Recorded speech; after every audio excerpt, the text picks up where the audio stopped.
Hello and welcome everyone, my name is Capcan and this is going to be a build guide with a showcase for Firestorm Inquisitor with enormous numbers in general when it comes to our HP, when it comes to our survivability, when it comes to our recovery, when it comes to our damage. You will see just millions upon millions of DPS, and to be precise, the exact number is something close to 56 million DPS with this build in particular, and enormous amounts of effective hit pool. On PoB is 300,000 with pinnacle bosses and stuff.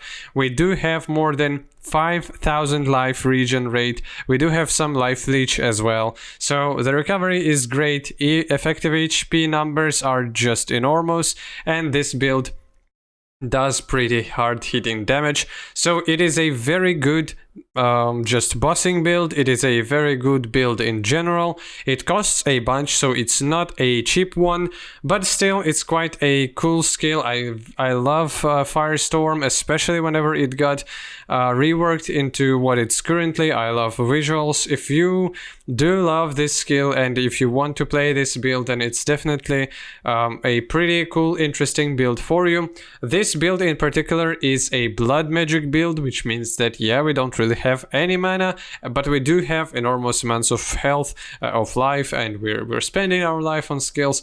And with the reservation part as well is a bit interesting. It's a bit special, and this build in particular is low life as well. So we do have our pain attunement, which gives us 30% more spell damage while we're on low life. So yeah, it's all the details about the build, but the build definitely serves very well in almost all situations, and I don't think that you're gonna have any problems. So some part of gameplay I'm gonna leave in the end of the video. So there was this part where you will be shown a bit of gameplay, and after that, in the end of the video, probably will be a bit more of gameplay with some other bosses and stuff, because you can't really put it all in here. But yeah, let's go and let's check the PoB, let's check the real numbers. Here is our path of building. We do have here full DPS with our Firestorm, with all the with first impact and all the subsequent small ones going on. Then we do have our effective hit pool, we do have our life, so we do have 9,000 life, and we do have our talent that increases our range of our low life from 50% up. This means that yeah, pain attunement works. As you can see here, it gives us a bunch of it gives us DPS. So, and it basically, yeah, the game counts us with all our reservation, and especially with all the life that we are still gonna be spending as well. It counts us as on low life, which we took pretty good advantage of. And yeah, basically that's it. If you were to just quickly point all the main parts of the build, now we're gonna go for skill talent tree, jewels, and ascendancy, then skills and items. So yeah, it's not a skill talent tree, it's just talent tree. So basically, we are starting as from Templar area. We're taking as much life as possible. We are taking all life masteries for additional 10% more. Yeah, we do get all the things that when it comes to life, because we want to have it as high as possible. Then we are going for some additional fire damage, of course. Some AoE will be pretty good as well. Some additional spell block, yeah, and some increases to spell damage for our spell block. As you can see here, our block chance and our spell block chance are quite high. We do have a little bit of spell suppression, but block chance without glancing blows is almost capped, and spell block too. So with all other defensive layers, it is very, very efficient, and it will give us just a bunch of defensive stats. Otherwise, some additional cast speed, some fire damage, some life here again. Then we are going for, of course, more block talents, more life talents, everywhere where you can find it. Some additional armor talents. We are using Militant Faith that gives us Inner Conviction, which grants 3% more spell damage per power charge, and you gain power charges instead of frenzy charges. So this way you can get increased numbers of maximum power charges and gain from them both benefits of more damage and a critical strike chance. We are going for Iron Will. Then again, more life everywhere where you can get it, and life regen. For you to get this high of a life regen, you definitely need to invest in it a lot. And then, yeah, here's our blood magic, here's our call to arms as well, and then just more life talents. So nothing too special, no crazy jewels in here. Yeah. Speaking about the jewels, we are using Watcher's Eye with Consecrated Ground you create while affected by Zealotry, causing enemies to take increased damage, and increased life recovery rate while affected by Vitality. This one that's the first one. Then after that, we're just looking for as much critical strike multiplier on our regular jewels that we can put in. We are using Militant Faith with devotions that give us elemental resistances, and in general we need Inner Conviction as well in here. Yeah, then we do use some powerful tattoos, but you don't really need them that much. They are just gonna give you a lot of additional power, and they can be quite expensive as well. Yeah, and here we are using the Red Nightmare. Passives granting fire resistance or all resistances in radius also grant chance to block attack damage at 50% of its value. And here you can see that we have tattoos that give us fire damage. It's a quite high. So yeah, basically with each and single this small node, this basically previously attribute nodes, we get 4% chance block, and with all the other resistances in barbarism and stuff, yeah. So. And it's not like you're losing anything. These passives, they still give you the resistances themselves as well. That's why we're taking Diamond Skin too. It's basically a 7.5% of block chance. So yeah, it's all pretty well made up and complete and compiled together. Now let's look at our Ascendancy quite fast. So the Ascendancy, we are taking Righteous Providence and Inevitable Judgment for, yeah, so basically our crit strikes will completely ignore enemy monster resistances, and we do have pretty high crit strike chance of 100%. Then we're going for Sanctuary and for Pious Path, which, yeah, Pious Path, Consecrated Ground you create causes life regen to recover energy shield for you and allies as well, and your consecrated effect linger, which means that we will do have this enormous recovery of energy shield as well. Yeah, and now let's go for the skills. Yeah, so the skills, Firestorm is our main skill, as you can probably know already. We are going for Elemental Focus, Spell Echo, Critical Damage, so more critical strike multiplier, Consecrated Effect, and Intensify. So yeah, Intensify will help you with clear tremendously on maps whenever you want to have big AoE, whenever you're clearing through the map, and lower AoE on bosses, and just in general it is a very, very good damage multiplier for all AoE spells. Yeah, and we do have two versions of Awakened gems in here. It's Awakened Ally Focus and Spell Echo. They are quite costly as well. You don't really need them, but they will give you this enormous DPS if you were to buy them, but they are quite expensive.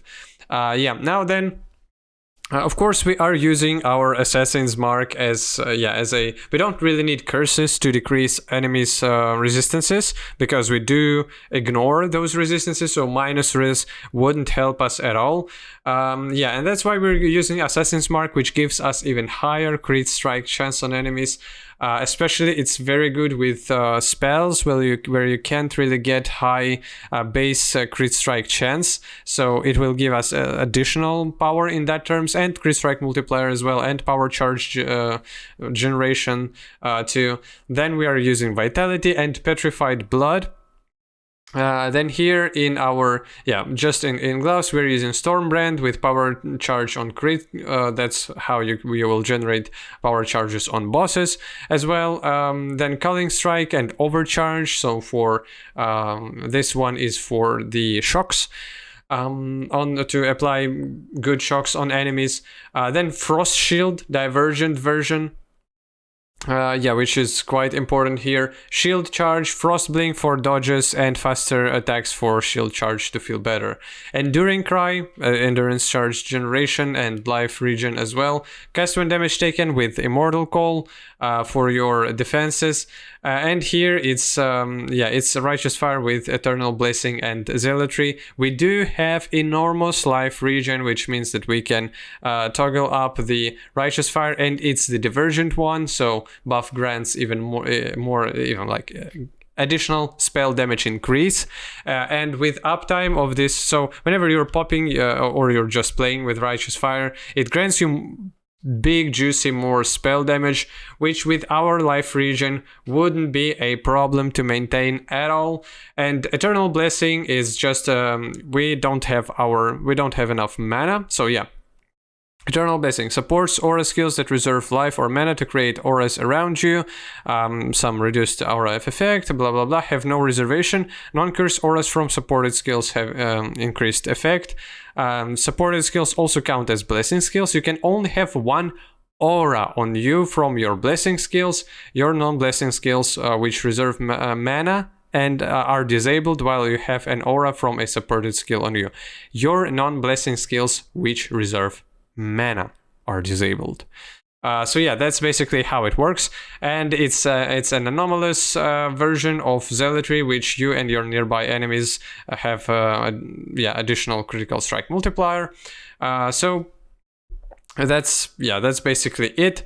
With our reservation, it's not as hard to get. And by the way, don't forget how many points you really get by not speccing in all minor reservation efficiency like you would do in your regular builds with blood magic here. So it's definitely a refreshing take on many caster builds and just many builds that are present nowadays. There is no determination, as you can see here, so our armor count is pretty low, I mean, but in other ways we are able to maintain a good defenses against different damage types. So let's go for the items now.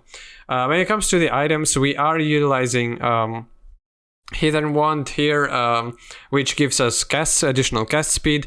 Otherwise, it gives us, of course, crit strike multiplier, some fire damage or spell damage, cast speed, +1 to level of all fire spell skills, gain additional fire damage as extra chaos as well, and some increased critical strike chance for spell as well is quite important here, because you can get a very high percentage in here.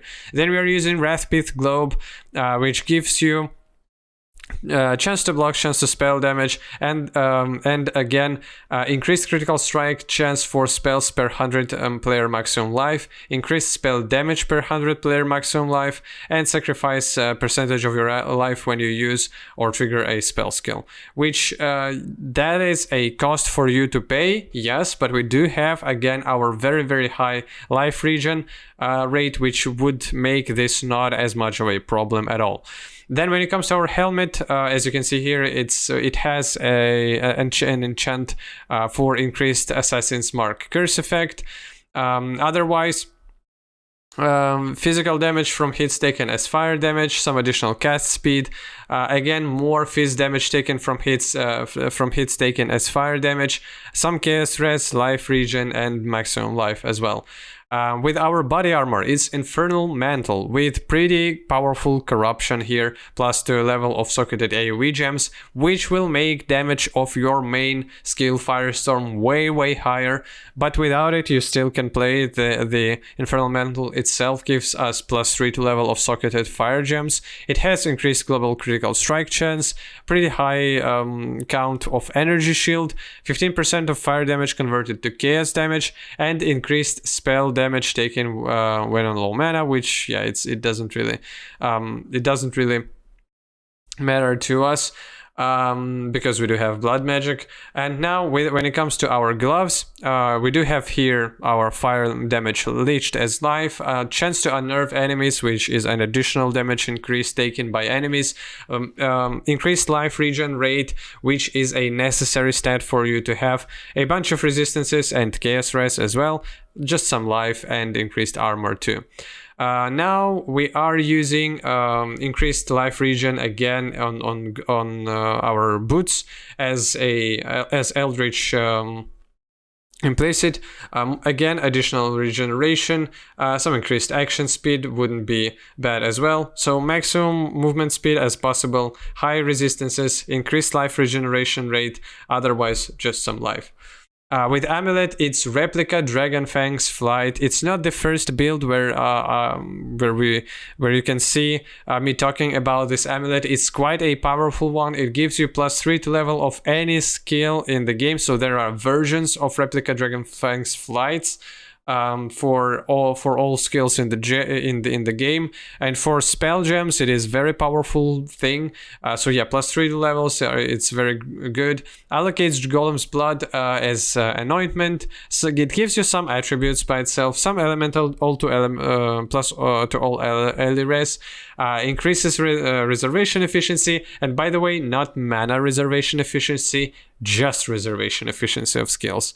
And items and gems have 15% reduced attribute requirements, which can be handy in some situations as well for you to get a little bit not as tight on attribute requirements. When it comes to our rings, it's cast speed here, crit strike multiplier, life +1 to minimum, frenzy charges as well. You cannot generate frenzy charges, but you can still have them. So whenever instead of generating frenzy charges, you will generate power charges and with inner conviction, and they will give you 3% more damage, but you still can get +2 minimum, and it still will give you that juicy more multiplier. And on the second ring as well, it's again cast speed, it's again minimum frenzy charge, it's some maximum life, it's critical strike multiplier.